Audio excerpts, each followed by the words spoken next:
तपस्या है, ऊर्ध्वाहु तपस्या है, और विश्व शांति कल्याण के लिए तपस्या है, जन कल्याण के लिए।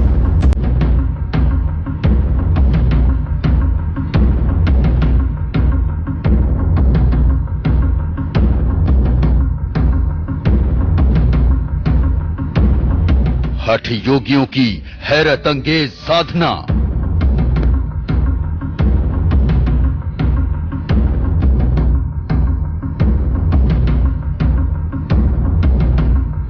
दो 2022 में 12 साल की हो जाएगी हमारी तपस्या पूर्ण। तो 12 साल का आपने हठ योग लिया है। मोक्ष देने वाले अक्षय वट का सच।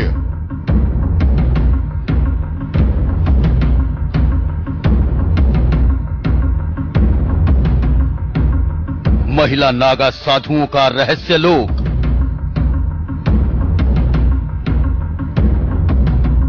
अपने पिछले पीढ़ियों का पिंडदान करना पड़ता है, स्वयं का पिंडदान करना पड़ता है, उसमें सारे संस्कार होते हैं, मुंडन भी होता है हमारा। यानी जीते जी आप अपना पिंडदान करते हैं। हाँ।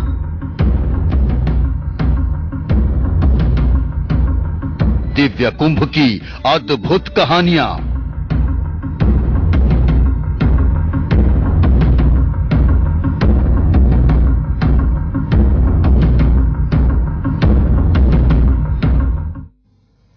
नमस्कार, स्वागत है आप सभी का हमारी खास पेशकश अद्भुत में। आपके साथ में हूं पूर्णिमा मिश्रा। प्रयागराज में कुंभ का आयोजन हो रहा है और कुंभ में कई कमाल की चीजें भी देखने को मिल रही हैं। देश विदेश से साधु संतों ने वहां डेरा जमा रखा है। कुंभ में एक से बढ़कर एक साधु संत पहुंचे हैं। कोई सालों से एक टांग पर खड़ा होकर साधना कर रहा है, तो कोई कई सालों से एक हाथ उठाए हुए है। कोई हठ योग से लोगों का ध्यान अपनी तरफ खींच रहा है, तो कोई अपने अजीबोगरीब श्रृंगार से लोगों को हैरान कर रहा है। आइए आपको मिलवाते हैं कुंभ में उन कमाल के साधुओं से।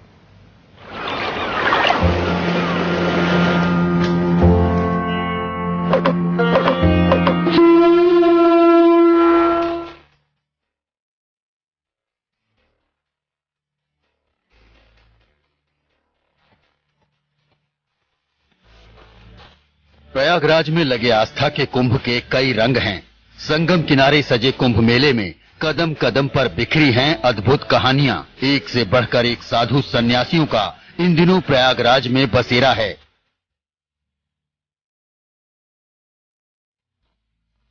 आज हम आपको कुंभ के ऐसे साधु सन्यासियों और जगहों के बारे में बताएंगे जो इस बार प्रयागराज कुंभ मेले में सबसे खास हैं, जो हैरत अंगेज हैं, रहस्यों से भरे हैं।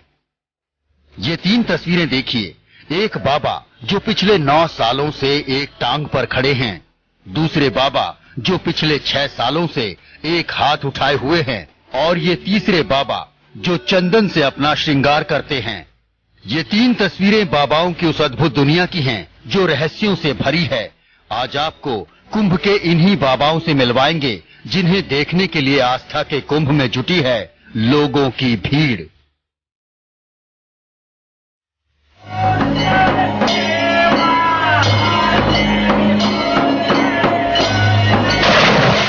सबसे पहले आपको लिए चलते हैं उन हठ योगियों की दुनिया में जिनके बारे में आपने सुना तो कई बार होगा, लेकिन उनके बारे में जानकारी कम ही होगी। हठ योग बेहद कठिन साधना है। ये अच्छों के बस की बात नहीं, क्योंकि इस योग में शरीर और मन दोनों पर नियंत्रण जरूरी है।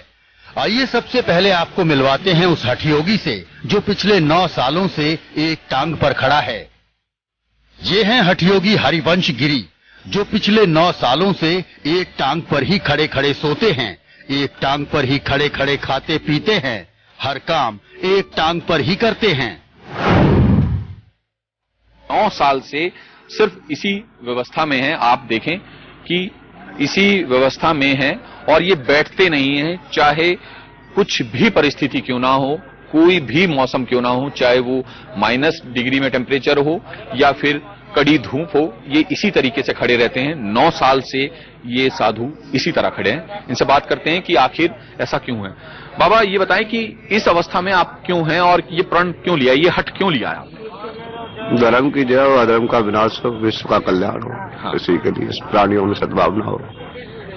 तो नहीं, बहुत सारे साधु हमने देखे, वो कहते हैं हम तपस्या करते हैं, हम पूजा करते हैं, हम हवन करते हैं सिर्फ समाज की भलाई के लिए, लेकिन आपने ये हठ योग लिया है बिल्कुल कि पैर पे खड़े रहना है, बैठना नहीं है। सबकी योग अपना अपना कर्म अलग अलग है। हाँ। सब अपने अपने तरीके से करते हैं, हम भी अपना एक तरीके से कर रहा है।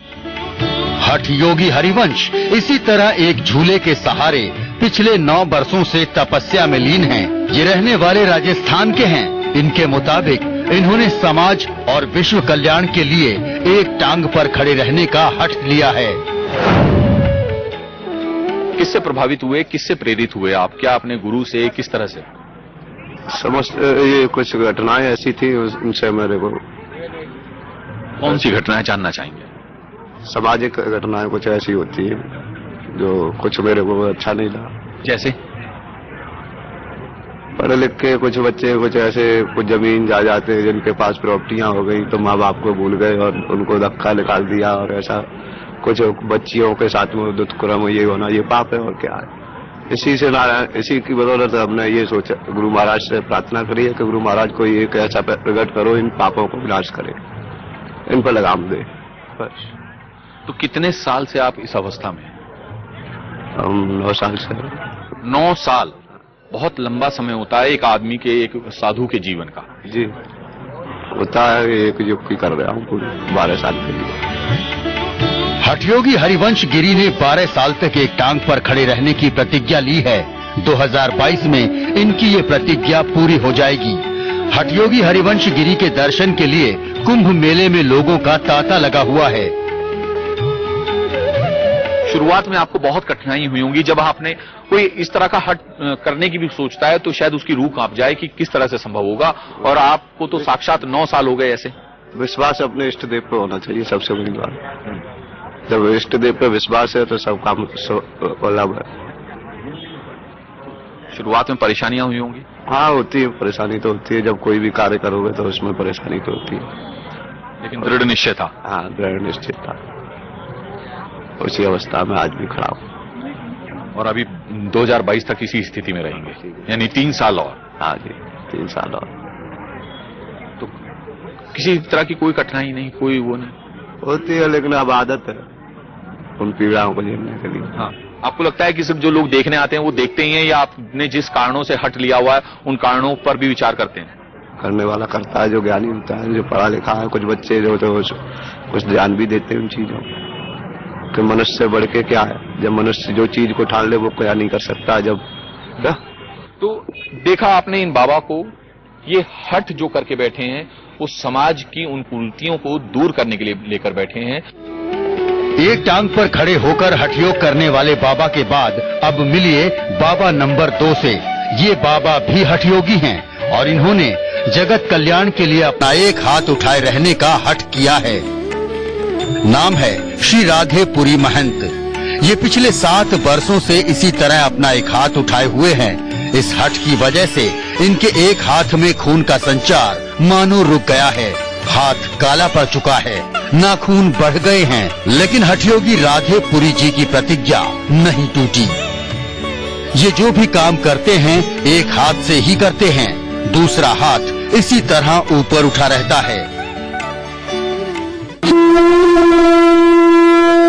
गुरुजी कितने समय से आपने प्रतिज्ञा ली है, ये हट लिया? 2011 से। शुरुआत में बहुत कठिनाइयां हुई होंगी? ये तो होता ही है, कोई भी चीज होता ही है, परेशान। तो गुरु महाराज की दया है, ठीक है। हट क्यों लिया है? ये हट क्या है कि देखो हम लोग हम ही बन नहीं है, हमारे जितने ऋषि मुनि जब से सृष्टि की रचना हुई तभी से जब तक चल रहा, ठीक है। तो ये क्या है, तपस्याएं चल रही है। ये हमारी जो तपस्या है वो युवाओं तपस्या है और विश्व शांति कल्याण के लिए तपस्या है, जन कल्याण के लिए। राधेपुरी महंत साल 2011 से इसी तरह से अपना एक हाथ उठाए हुए हैं। कपड़े से उनका हाथ ऊपर बंधा रहता है और वो इसी अवस्था में दिन रात रहते हैं। इससे पहले श्री राधेपुरी 12 साल तक एक टांग पर खड़े होकर हठ योग कर चुके हैं। कुंभ में हठ योगी राधेपुरी लोगों के लिए एक आकर्षण का केंद्र हैं।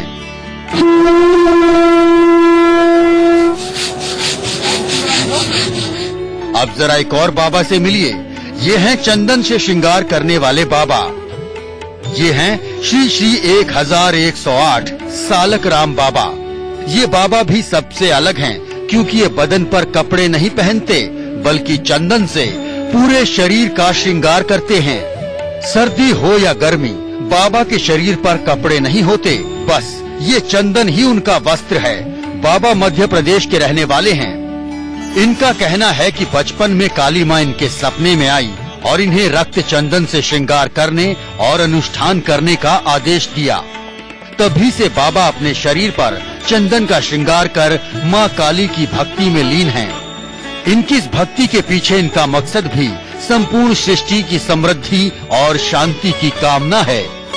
कुंभ में इन दिनों ऐसे ही तमाम बाबाओं का बसेरा है।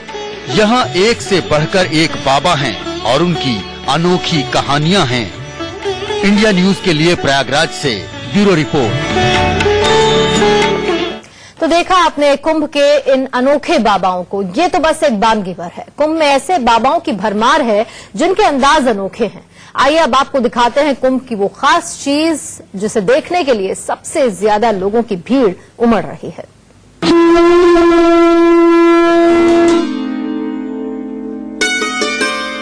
ये है अक्षय वट, जिसके दर्शन से मोक्ष मिलता है।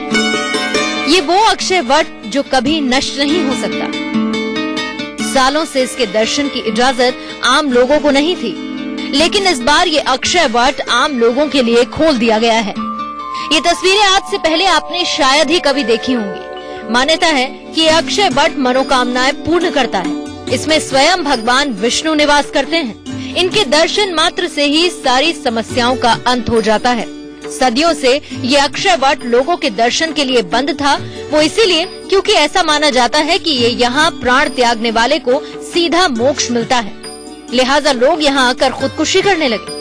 कहा जाता है कि इसी के चलते मुगलों ने इस अक्षय वट को घेरे में बंद कर लिया और लोगों को तब से वहाँ जाने की मनाही हो गई। लेकिन अब सालों बाद अक्षय वट एक बार फिर से लोगों के लिए खोल दिया गया है और ये इन दिनों कुंभ में मुख्य आकर्षण का केंद्र बना हुआ है। इंडिया न्यूज के लिए ब्यूरो रिपोर्ट। साधु महात्माओं में नागा साधुओं को हैरत अंगेज भरी नजरों से देखा जाता है। महाकुंभ, अर्ध कुंभ या फिर सिंगस्त कुंभ के बाद नागा साधुओं को देखना बहुत मुश्किल होता है। नागा साधुओं के विषय में कम जानकारी होने की वजह से लोगों के बीच में कौतूहल का विषय होते हैं, जैसे कि नागा साधु कुंभ में आते कहां से हैं और कुंभ के बाद कहां चले जाते हैं। इस रिपोर्ट में हम आपको इन जानकारियों के साथ साथ महिला नागा साधुओं की रहस्यमय दुनिया की जानकारी भी देने जा रहे हैं।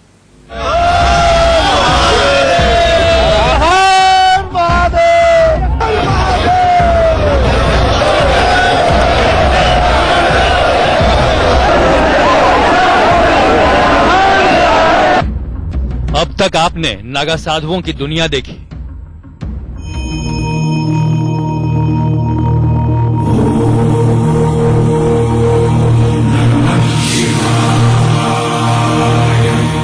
प्रयाग के कुंभ में भी नागा साधुओं को शाही स्नान करते देखा।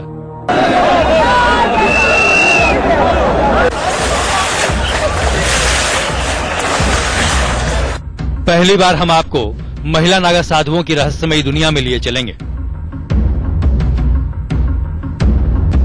साधु संतों के बारे में आपने खूब सुना भी होगा और उनको खूब करीब से जाना भी होगा। नागा साधुओं के बारे में भी सुना होगा, उन्हें देखा भी होगा, उनकी कठोर तपस्या से भी आप रूबरू होंगे। लेकिन क्या आपने कभी महिला नागा साधु के बारे में सुना है? नहीं सुना होगा। तो हम आज आपको कुंभ मेले में महिला नागा साधु से मिलवाएंगे। कहते हैं कि नागा साधु किसी अखाड़े के वो कमांडो होते हैं जो हाड़ कपा देने वाली सर्दी और जिस्म जला देने वाली गर्मी में भी निर्वस्त्र रहते हैं। हिमालय में भी ये बिना कपड़ों के कई महीनों तक कठिन साधना करते हैं।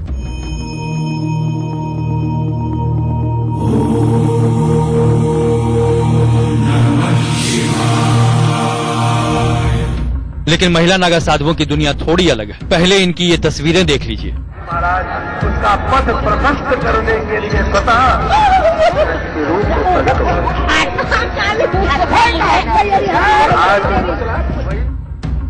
इस तस्वीर को देखकर आप ये तो समझ गए होंगे कि महिला नागा साधु कपड़ों में होती हैं। दरअसल नियम के मुताबिक इन्हें बिना सिले हुए भगवा वस्त्र पहनने होते हैं, लेकिन सुविधा के मुताबिक इन्हें सिले हुए कपड़े पहनने की भी छूट मिली हुई है। संस्कार ऐसे होता है कि जब हमको गंगा के तट पर ले जाया जाता है तो वहाँ हमारे पूरे कपड़े जो सिले हुए होते हैं उसको त्याग करना पड़ता है, और बिना सिले हुए कपड़े जो 5 मीटर का होता है उसको हमको मतलब उस तरीके से बांधा जाता है कि हमारे शरीर का कोई भी अंग बाहर नजर नहीं आता है। महिला नागा सन्यासीन बनाने से पहले अखाड़े के साधु संत उस महिला के परिवार और पिछले जन्म के बारे में जांच पड़ताल करते हैं। उसके बाद उस महिला को 6 से 12 साल तक कठिन ब्रह्मचर्य का पालन करना होता है। जो इस परीक्षा में पास हो जाती है और वो महिला अगर नागा सन्यासीन बनना चाहती है तो उस अखाड़े के महामंडलेश्वर उसे दीक्षा देते हैं।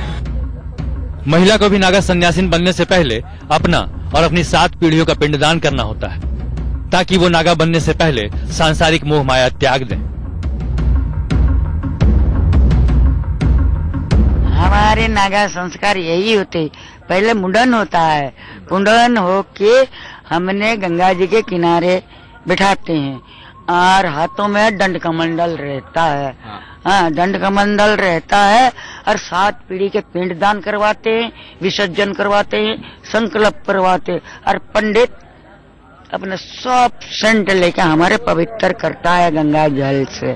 फिर दूसरा स्नान करके हमारे बजरंग के ध्वजा में 7 धुनी के बीच में हमको बिठाते हुआ हमारी शब्द सब मिल जाता है।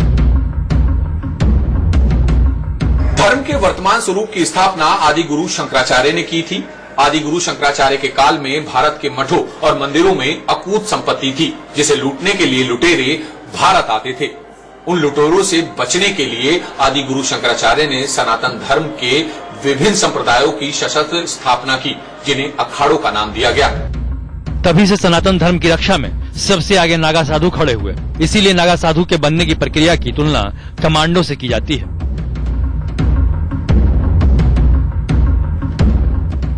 महिला नागा साधु भी शमशान में पूजा और शव साधना करती है। पुरुष नागाओं की तरह महिला नागा साधुओं को भी शस्त्र विद्या में पारंगत किया जाता है और ये मल्ल युद्ध की कला में माहिर होती हैं। हथियार और शस्त्र चलाना जानते हैं आप? हाँ, अरे बंदूक लाओ तो टाई कर दूंगी। हाँ, मैं सर शस्त्र है आपका? कोई टोकेगा नहीं। चला के दिखाएंगे हमें बाहर? हाँ, दिखा देंगे। चल।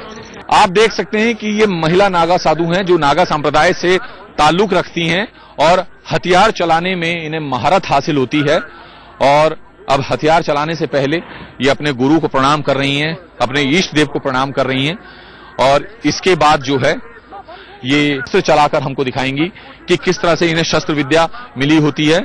परमात्मा जी महाराज उसका पथ प्रशस्त करने के लिए स्वतः रूप प्रकट आज वही परमात्मा गुरुदेव भगवान की स्वरूप में नारद जी महाराज के स्वरूप करके ध्रुव के सामने आकर प्रकट हो, लेकिन तो अभी बहुत मोटा बात है।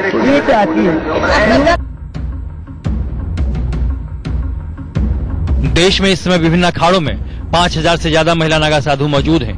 1000 से ज्यादा महिला नागा साधुओं ने मकर संक्रांति के पहले शाही स्नान में डुबकी लगाई। वर्ष 2013 में भी प्रयागराज में कुंभ के दौरान 250 महिला साधकों को नागा साधु की दीक्षा दी गई थी। पिछले 1 दशक में महिला नागा साधुओं की संख्या तेजी से बढ़ी है। बताया जाता है कि सामाजिक और सांसारिक अत्याचार की घटनाएं बढ़ने से महिलाओं का रुझान खुद को मजबूत कर देश, समाज और धर्म की रक्षा की तरफ बढ़ा है। Kumar Sonu, Prayagraj, India news. फिलहाल हम रुकेंगे एक छोटे से ब्रेक के लिए, लेकिन ब्रेक पर जाने से पहले इस वक्त की सुर्खियों पर नजर।